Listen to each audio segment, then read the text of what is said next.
Baik. Kemarin di poin pertama ada berbicara tidak berbicara dengan kebaikan, tidak berbicara kecuali dengan kebaikan atau diam. Kemudian yang kedua berbicara dengan manusia sesuai dengan akal atau sesuai dengan apa-apa yang mereka pahami. Kemudian yang ketiga mengulang perkataan atau mengulang-ulangnya jika memang dibutuhkan. Kemudian yang keempat terakhir kita bahas melempar pertanyaan, ya, dan menarik perhatian. Menarik perhatian dengan cara melempar pertanyaan, gitulah sederhananya. Dan banyak hadis yang dibawakan terkait poin keempat ini. Sekarang poin kelima, alla yuzakkil mutakallimu nafsahu, tidak mensucikan diri sendiri.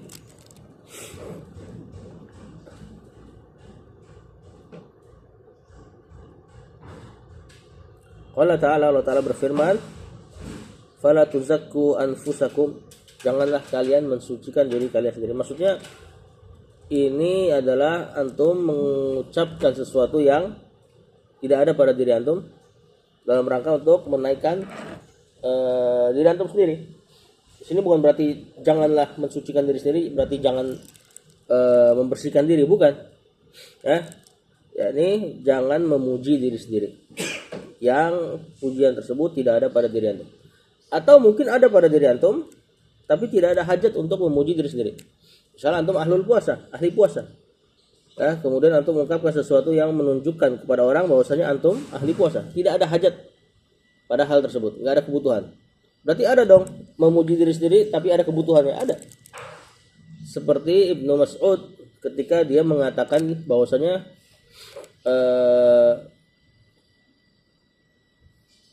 mayoritas ayat yang turun kepada Rasulullah SAW dia tahu di mana dan kepada siapa turunnya.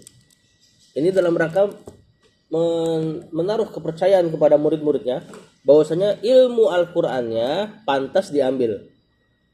Ya, walaupun di ucapan tersebut dia ada ketawaduan juga. Makanya ketika dia mengucap gitu, di belakangnya dia mengucapkan, kalaulah aku tahu ada seseorang yang lebih tahu terhadap ayat Al-Qur'an, maka aku akan hampiri dia walaupun selagi perjalanannya masih bisa ditempuh dengan onta, kata dia gitu. Maksudnya kalau memang ada yang lebih berilmu, aku yang belajar sama dia gitu loh.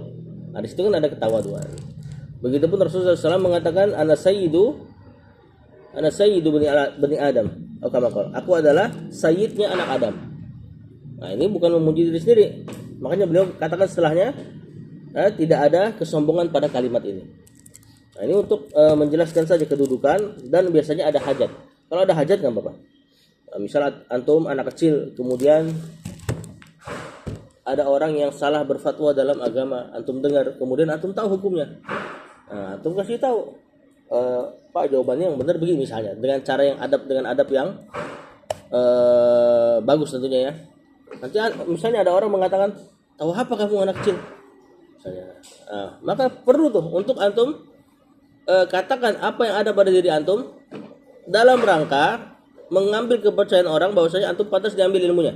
Misalnya antum mengatakan, alhamdulillah Pak saya mondok gitu, dan pelajaran ini pernah kami pelajari, dan seterusnya. Kalimat-kalimat yang seperti itu. Waqala subhanahu, Allah juga katakan, alam taro ilal ladzina yuzakkuna anfusakum, tidakkah kau lihat, atau simpelnya wahai Rasulullah SAW, apa pendapatmu terhadap orang-orang yang mensucikan diri mereka sendiri? Balillahu yuzakki man yasha'u wala yuzlamuna fatila. Padahal Allah lah yang mensucikan orang-orang tersebut. Allah lah yang mensucikan orang-orang yang Allah kehendaki. Enggak usah sucikan diri sendiri. Ya, kalau memang Allah anggap engkau suci, Allah anggap engkau bertakwa, maka ada manfaat di situ. Kalau ternyata menganggap diri sendiri suci, ternyata Allah tidak anggap dia bertakwa, maka nggak ada manfaatnya. Ya, yang ada malah jadi maksiat. Rasulullah SAW pernah katakan, seseorang yang mengatakan pada dirinya sesuatu yang tidak ada pada dirinya, maka dia seperti memakai dua pakaian dusta. Wala yuzlamuna fatila, dan Allah tidak dan mereka tidaklah dizalimi sedikit pun. Fatil itu kalau antum lihat ada biji kurma, Biji kurma itu ada pembungkus kurma kan? Di pembungkus kurma itu ada satu garis yang kayak apa ya? Kayak ruasnya singkong. Kalau singkong kan tengah-tengah ada garis gitu kan. Nah, biji kurma juga ada garis itu. Kalau antum cabut kulit pembungkus biji kurma, ada satu garis, nah itulah kecil. Kalian nggak dizolimi walaupun segitu misalnya.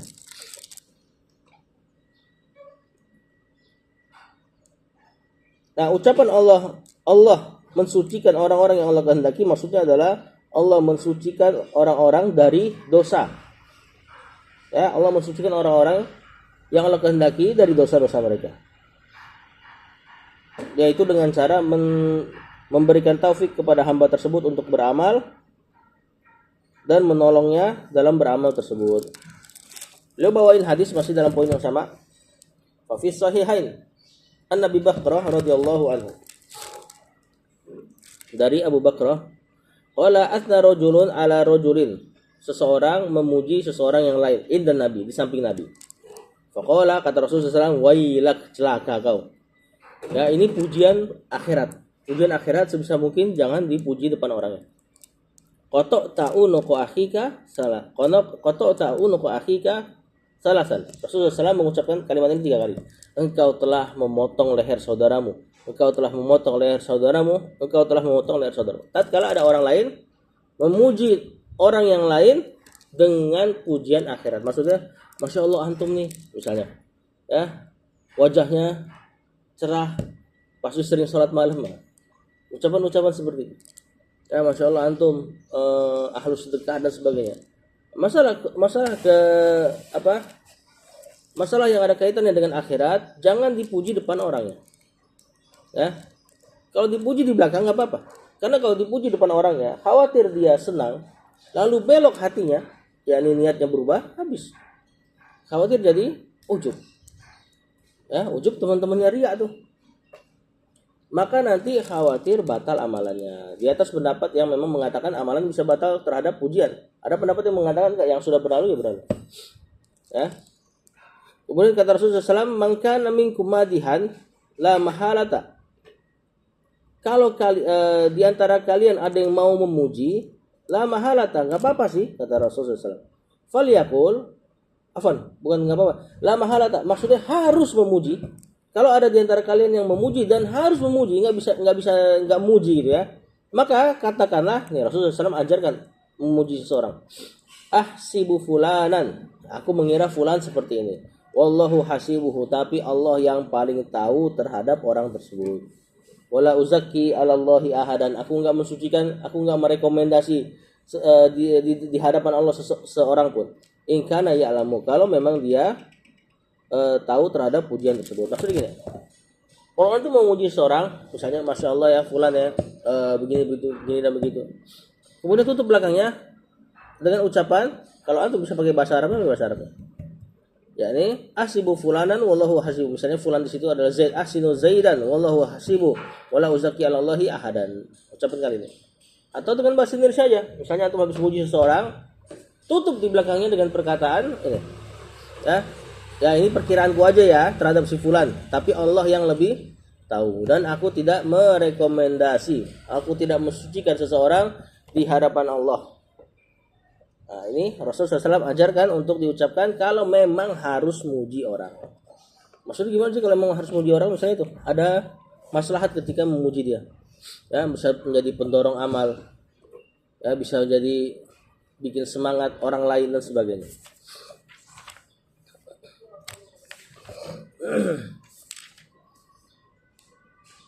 Nah ini berarti di posisi yang lain antum juga harus pahami kalau ada teman antum yang dipuji masalah akhirat, atau bukan teman antum ya, kalau antum yang dipuji masalah akhirat, ya langsung benahin hati, jangan sampai timbul rasa senang, akhirnya ujub, khawatir jadi pembatal amal.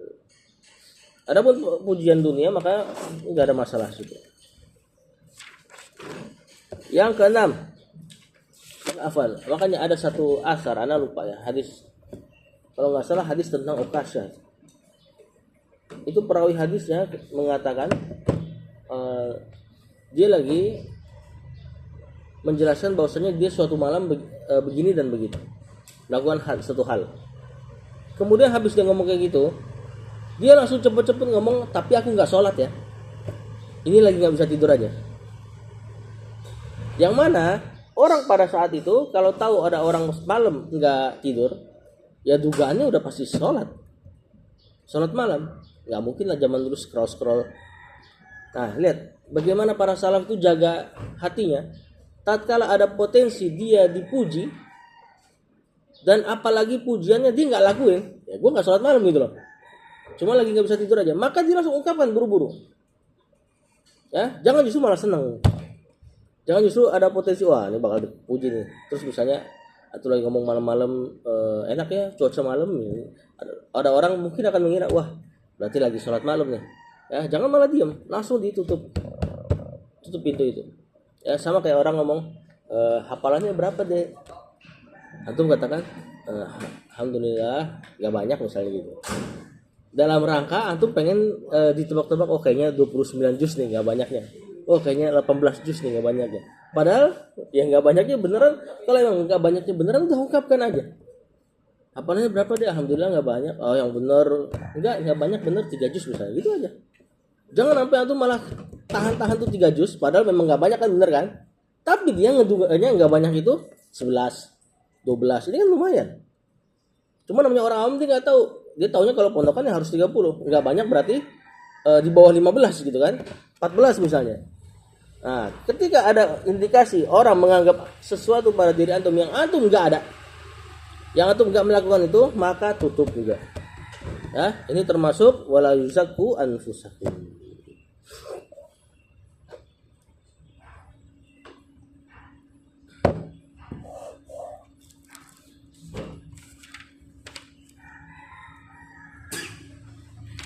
Yang keenam,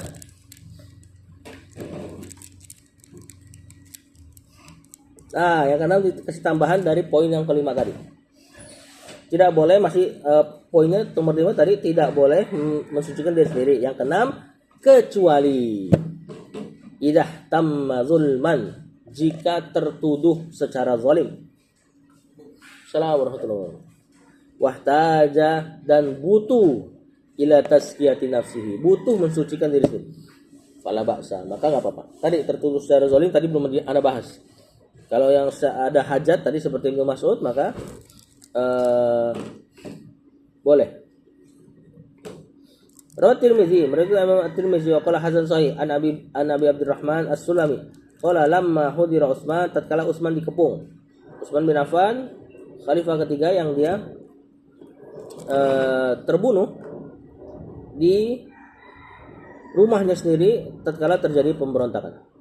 Asrafa alaihim fawqa dari, sampai orang-orang tuh naik ke atap-atapnya Utsman. Jadi diberontak sampai segitunya. Dan memang Utsman yang suruh sahabat pulang. Jadi pas ada kabar bahwasanya ada orang-orang dari satu negeri yang di situ terjadi fitnah, datang ke Madinah, Utsman malah suruh sahabat yang lain pada pulang. Udah nggak usah jagain saya, ibaratnya gitu loh. Ini kaum muslimin kok, ternyata sampai genteng-genteng mereka naik ya. Akhirnya masuk ke rumah. Sumakola, kemudian Utsman pun tatkala ngeliat orang-orang pada kayak gitu, dia mengatakan, udzakirukum billah, aku ingatkan kalian terhadap Allah. Hal ta'lamuna, tahukah kalian anna Hira'a, bahwasanya Hira di sini adalah gunung Hira. Hinan tafaldo, tatkala berguncang, maksudnya waktu dulu Rasulullah SAW pernah berdiri di atas gunung itu, dan di situ ada Utsman. Qala Rasulullah SAW, Rasul mengatakan, jadi ada gempa dikit, Rasul mengatakan usbut Hira, tenanglah wahai gunung Hira. Falaisa alaika illa nabiyyun, di atas semua ini tidaklah kecuali ada seorang nabi, maksudnya aku sendiri kata Rasulullah SAW. As-siddiqun, ada seorang siddiq, siapa siddiq?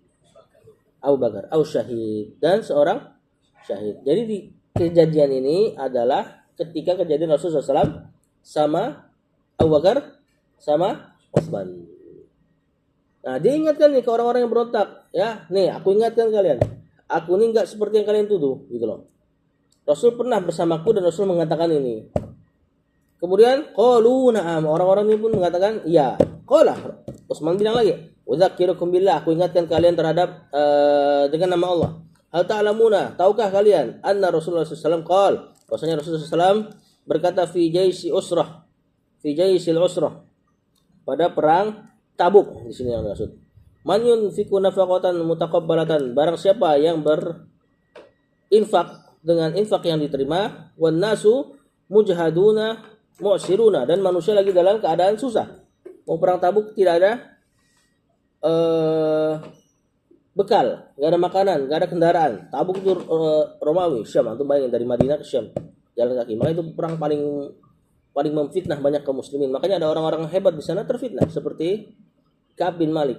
Ya, gara-gara jauhnya perjalanan, kemudian musim lagi panas-panasnya, kurma lagi panen, enak-enaknya di rumah lah. Ya, Rasul suruh perang ke Tabuk tiba-tiba. Nggak ada kendaraan dan sebagainya. Akhirnya Ka'ab bin Malik terfitnah. Ya, terfitnah, dia nggak ikut perang. Akhirnya diboikot sama kaum muslimin atas perintah Rasulullah SAW 40 hari atau 50 hari. Ya, kemudian hebatnya Ka'ab bin Malik adalah dia jujur ketika Rasul pulang. Kenapa nggak ikut perang? Dia jujur, aku terfitnah dan sebagainya. Aku bisa saja berdosa di hadapanmu wahai Rasul. Aku pandai berbicara, tapi aku takut di hadapan Allah. Nah, makanya Ka'ab bin Malik nanti jadi ikon kejujuran.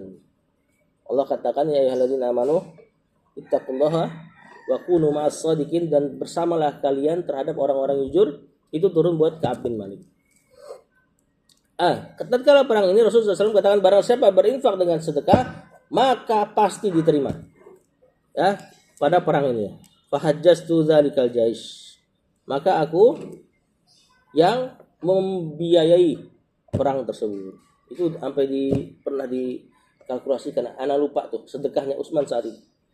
Ya, banyak sekali, sampai kuda dan bekal-bekalnya dan senjata-senjatanya. Walaupun nanti ada sebagian yang nggak dapat jatah itu, akhirnya nggak ikut perang, dan mereka nangis jadi-jadian gara-gara nggak ikut perang. Ada beberapa sahabat yang Allah ceritakan, ini kualitas kaum muslimin saat itu. Ya, nggak bisa ikut perang gara-gara nggak punya bekal. Bekal yang dikasih Utsman juga ternyata nggak dapat ke mereka, nggak cukup. Nah, mereka minta izin, ya Rasul, kami tetap mau ikut. Nggak apa-apa, nggak pakai apa-apa katanya. Cuma kan nanti kalau jalan kaki pasti khawatir mati, khawatir juga menyusahkan yang lain nanti. Akhirnya Rasul bilang, udah nggak wajib atas kalian. Nangis jadi-jadi seperti anak kecil. Allah ceritakan di Quran, ana lupa surat apa. Kemudian qalu na'am, orang-orang yang memberontak kepada Utsman pun mengatakan ya. Kemudian Utsman mengatakan lagi, udzakirukum billah, aku ingatkan kalian dengan nama Allah. Hal ta'lamuna, tahukah kalian bi'ra rumah, bahwasanya sumur rumah, lam yakun yasrabu minha ahadun, tidak ada yang minum air dari sumur tersebut illa bisamanin, kecuali dengan harga yang mahal. Ini sumur punya orang Yahudi. Kalau mau minum situ suruh bayar mahal. Fabta'tuha, maka aku yang beli itu sumur. Jadi dulu para sahabat minum dari sumur itu dan bayar dengan harga yang mahal. Orang Yahudi sengaja lakukan itu karena untuk kaum muslimin. Amma Utsman mau dibeli, dimahalin lagi. Ya, tapi Utsman orang kaya, dia mahalin kayak gimana tetap dibeli. Akhirnya dialah yang beli. Dan Rasulullah SAW janjikan surga terhadap amalan ini, membebaskan sumur rumah ini. Faja'altuha lil ghani wal faqiri wa ibn sabil, dan aku jadikan itu sumur diminum oleh seluruh orang yang kaya, miskin ataupun orang-orang lewat. Qalu Allahumma na'am, kata orang yang memberontak ke Utsman, ya, kami tahu itu. Wa asya'a addadaha, dan Utsman banyak mengucapkan perkara-perkara yang dia dalam tanda kutip memuji dirinya sendiri. Tapi ingat tadi ada hajat. Antum bayangin aja kalau antum udah dikepung sama orang itu, orang udah masuk lewat genteng. Makanya nanti diriwayatkan Utsman tuh masih megang Quran. Dia saking cinta sama Quran. Ada riwayat Utsman itu kalau sholat malam cuma 1 rakaat. Jadi habis Isya, dia witir doang. Cuma yang dibaca apa? Full. Dari Al-Fatihah sampai An-Nas. Dan memang dia ada juga asar dari dia mengatakan, kalaulah hatimu bersih, kau enggak akan kenyang dari Al-Quran. Maksudnya akan terus baca Quran. Dan dalam keadaan itu dia megang mushaf. Ya. Dan saat dia diserang, itu ada bekas mushaf dia yang tertumpah darahnya dia. Itu pas di ayat yang mana ayat itu seolah-olah menerangkan kejadian itu. Cuma anak nggak terbayang ayatnya. Ya, dan istrinya pun ikut dibunuh saat itu. Dan dia nggak bereaksi terhadap istrinya, dia sabar aja ngeliat istrinya terbunuh. Tapi dia bereaksi saat ada orang yang tarik hijab istrinya. Jadi hijabnya ketarik, baru tuh dia marah tuh. Marah dalam keadaan udah berdarah. Pas ngeliat istrinya terbunuh mungkin biasa aja dia. Ya udahlah syahid lah. Tapi pas ngeliat auratnya terbuka marah dia. Utsman bin Affan. Ya. Umar, gambar apa Umar? Yang ketujuh, an yutahhira lisanahu. Sini mana topan?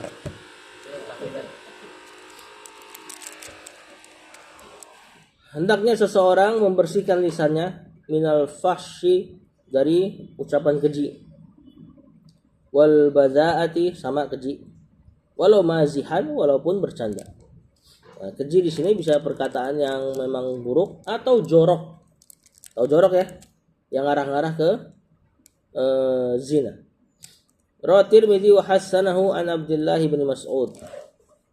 Imam Tirmidzi dan menghasankannya beliau dari Ibnu Mas'ud, qala Rasulullah SAW, Rasul berkata laisal mu'min. Perhatikan tuh, bukanlah seorang mukmin. Maksudnya mukmin kamil ya, mukmin yang sempurna imannya. Siapa? Bitta'ani, yang banyak melaknat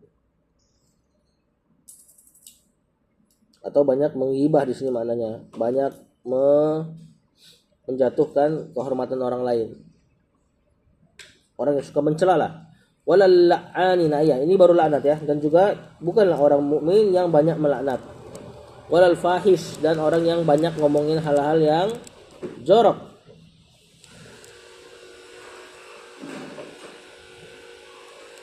Walal badhi'i, dan juga orang yang sama maknanya ya, mengatakan hal-hal yang buruk. Nah perhatikan ini nih, antum juga pilih-pilih teman masalah ini. Nah, anak lihat di pondok sebelah tuh ada yang kalau ngomong nggak itu tuh, nggak lepas kata anjing misalnya. Habis ngomong selalu ada anjingnya. Antum nyadar guys, itu kalau dalam bahasa Arab ya, misalnya dia ucapkan ini contoh aja ya, jangan kayak gitu anjing. Anjingnya itu apa sih? Itu munada. Munada atau munada gak? Ya kan? Jangan kayak gitu wahai anjing, ibaratnya gitu. Antum masih mau ngomong sama dia. Sebenarnya antum tuh yang digituin, yang dianjing-anjingin gitu loh. Ya, bener gak? I'rabnya. Jangan kayak gitu, la tafal, la nahiyah, tafal fi'il mudhari majzum. Anjing munada mansub itu. Kan? Seperti dikatakan la tafal ya kalbu gitu loh. Nah, ya kalbunya tuh antum yang diajak bicara. Antum asik aja dengerin dia ngomong, seneng aja ketawa tuh. Ya, sebagian dari antum.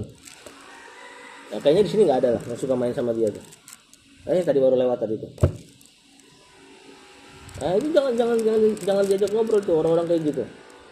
Kata Rasulullah laisal mu'min, ya nggak sempurna orang iman kayak gitu. Nah, kita belum bahas yang lainnya ya, belum sholatnya yang bercanda-canda dia. Begitupun kalau nggak anjing lah misalnya, anjir misalnya, atau anjay, sama itu i'rabnya munada semua. Antum yang dipanggil anjay itu apa sih? Ya, itu juga, ya kan? Atau mungkin kalau mau disingkat anjing alay gitu misalnya.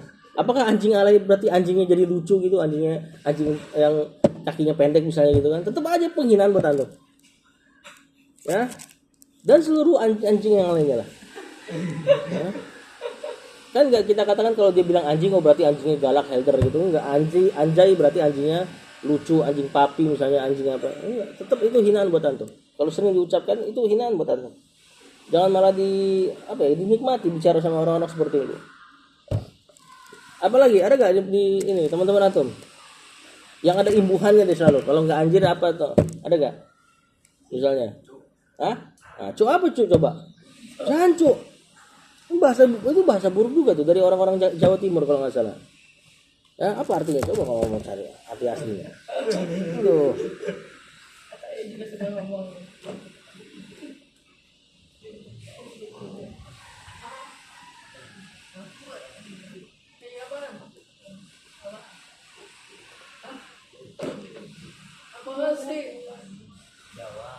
Nah, itu artinya sialan, keparat, brengsek.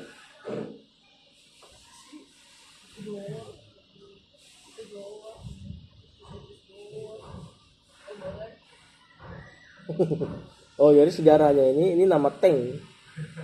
Iya, tank Belanda. Jadi Belanda punya tank namanya Jan Cox. Jadi kalau masyarakat Indonesia dulu katanya kalau ngeliat itu jancu gitu kan. Jadiin buat penghinaan gantung.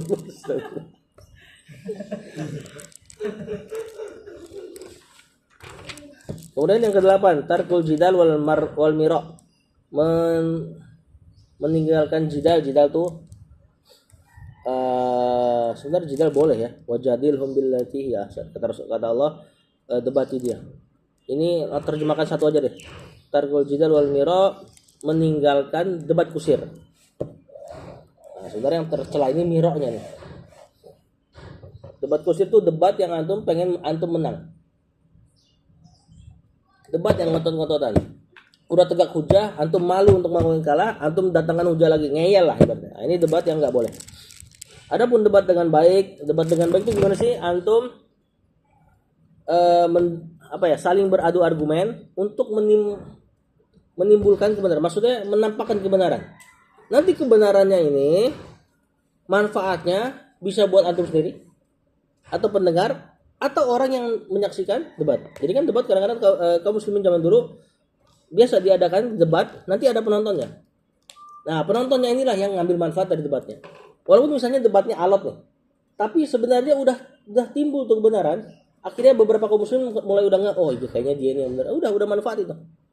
Ya, makanya ada kisah lucu dari Imam Syafi'i dengan salah satu lawan debat ya. Imam Syafi'i biasa berdebat. Dia debat terhadap satu kasus masalah kuru. Kata kuru itu dalam kalam Arab ada bermakna haid, ada bermakna bersih. Jadi Allah suruh kan orang perempuan yang dicerai itu suruh nunggu, nggak boleh nikah dulu sampai 3 kali kuru. Nah, kuru itu dalam bahasa bisa ke haid, bisa ke bersih. Kalau antum bilang 3 kali haid berarti habis haid, setelah haid ketiga bisa nikah lagi. Kalau bersih berarti harus tunggu bersih dulu, berarti lebih lama nih perempuan nih, baru dia nikah lagi. Nah, itu debat masalah kuru, mana lebih kemana dia? Ke haid apa bersih? Ana lupa Imam Syafi'i mengambil pendapat haid apa lawan debatnya yang ngambil pendapat haid. Debat saling datangkan argumen, saling datangkan syair-syair Arab. Ya, sampai akhirnya pulang-pulang Imam Syafi'i berubah pendapat. Ya, berubah pendapat, lawan debatnya juga berubah pendapat. Tukeran pendapat aja dia. Nah, intinya hanya memunculkan kebenaran. Nanti siapa yang ambil manfaat terserah. Kata beliau di sini membawakan sebuah hadis. Kalau Rasul bersabda, ana zaimun, aku menjamin bi baitin fi robasil jannah, dengan sebuah istana di robas. Di sini maknanya adalah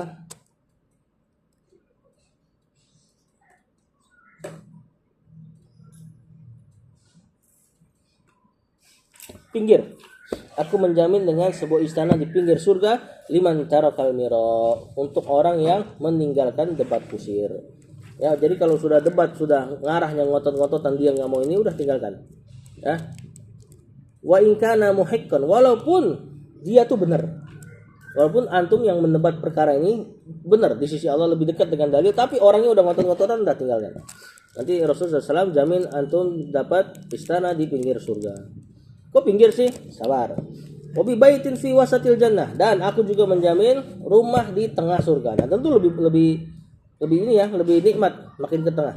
Liman tarakal kadziba, untuk orang yang meninggalkan dusta, wa in kana mazihan, walaupun bercanda. Ya, Rasulullah SAW bercanda, tapi nggak ada dusta dalam candanya. Nah, tercela seseorang bercanda dengan kedustaan. Walaupun bercanda ya, makanya nggak ada istilah stand up comedy syariah. Stand up comedy banyak kan dusta dia. Dia bikin skenario, bikin naskahnya. Dan biasanya dusta. Ketemu orang nih kayak gini misalnya. Dia nggak ketemu orang itu. Cuma ini aja, dusta.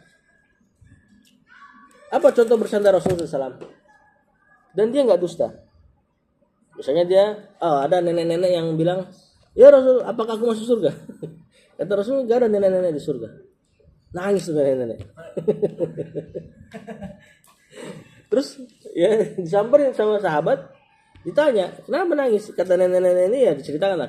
Aku tanya kepada Rasul, apakah aku akan masuk surga? Kata Rasul, nenek-nenek nggak ada yang masuk surga. Iya, kata sahabat iya. Nanti kau akan muda lagi katanya gitu. Dan itu nggak dusta kan? Apalagi misalnya bercandanya Rasulullah SAW. Nah, Ali sama Rasulullah SAW makan kurma. Ya, Ali makan kurma. Biasalah mereka kalau makan kurma tuh bijinya taruh di sini. Terus makan, bijinya dibuang, taruhnya di punggung tangan. Ya supaya antum nggak taruh begini nih, taruh sini. Nanti ini kan buat ngambil kurma lagi. Kalau antum ngambil kurma lagi nanti kayak ada bekas biji yang bekas masuk ke mulut antum, maka mungkin kurang nyaman di orang lain. Maka kalau makan ambil begini, kemudian bijinya taruh di sini. Ali taruh bijinya di tempat Rasul. Makan taruh bijinya di tempat Rasul. Makan taruh bijinya di tempat Rasul. Rasul ya dimin aja, dia sambil makan ya taruh dia. Kata dia, makannya banyak banget. Rasul. Apa kata Rasul SAW? Kamu lebih banyak sampai bijinya habis gitu kan? Kamu lebih banyak sampai bijinya aja udah nggak sisa.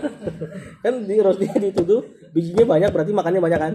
Ali makan nggak ada bijinya karena ditaruh ke Rasul. Wallahu a'lam. Dan Rasulullah SAW menyambung, wabi baitin fi a'lal jannah, dan aku menjamin rumah di tempat tertinggi dari surga, liman hassana khuluquhu, terhadap orang yang memperbagus akhlaknya. Yang ke-9, ada muta'ali ala nasi fil khitab. Tidak boleh ta'ali di sini meninggi. Maksudnya ya sombong juga. Ala nas di atas orang fil khitab dalam berbicara. Tidak boleh sombong dalam berbicara, intinya gitu lah.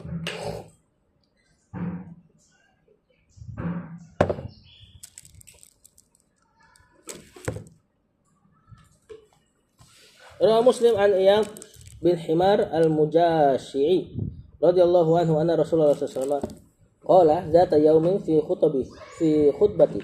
Rasulullah SAW pernah berkhutbah. Wa innallaha auha ilayya, sesungguhnya Allah mewahyukan kepadaku dalam khutbahnya. An tawadu, untuk aku bertawadu. Apa tawadu? Rendah diri. Lawan katanya apa? Sombong. Atau sombong ini dalam bahasa Arab sebenarnya disebutnya dengan kiber. Apa kiber artinya? Besar. Ini besar. Ya, jadi dalam bahasa Arab sombong itu disebut dengan kiber. Nah, kiber apa definisinya?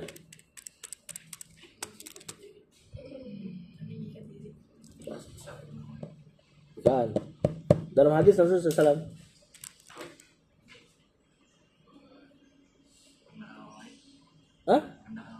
Itu sebagiannya. Awalnya apa?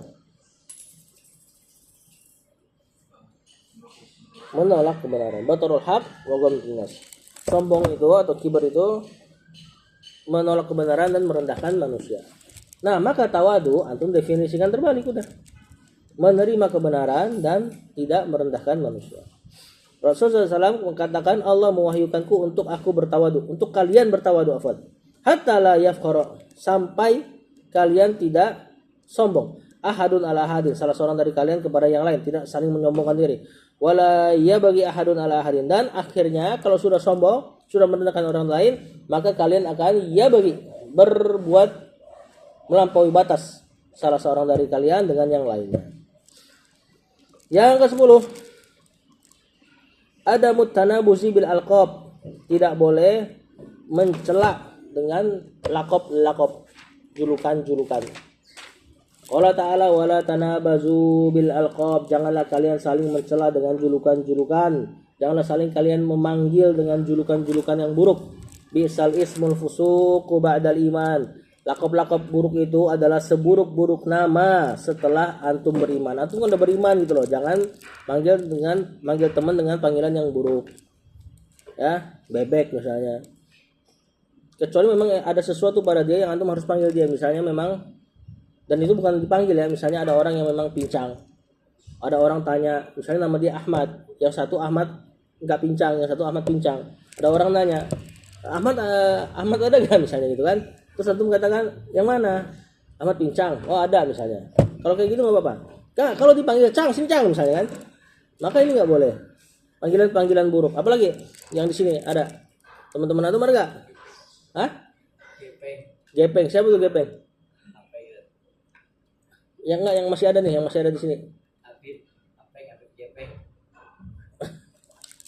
Siapa lagi? Siapa Kadal? Kenapa?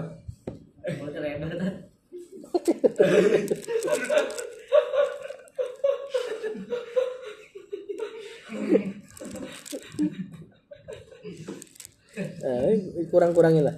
Ya, Allah katakan seburuk-buruk nama setelah iman. Jadi dikaitkan sama iman. Berarti di antara indikasi iman seseorang bagus, dia manggil nama yang memuliakan orangnya. Yang kira-kira tuh orang paling senang dipanggil, nah itulah antum panggil. Kalau misalnya dia senang dipanggil Kadal ya repot lagi dan ya biasanya nama-nama yang mulia seperti nama kunyah kalau memang ada. Wallahu a'lam.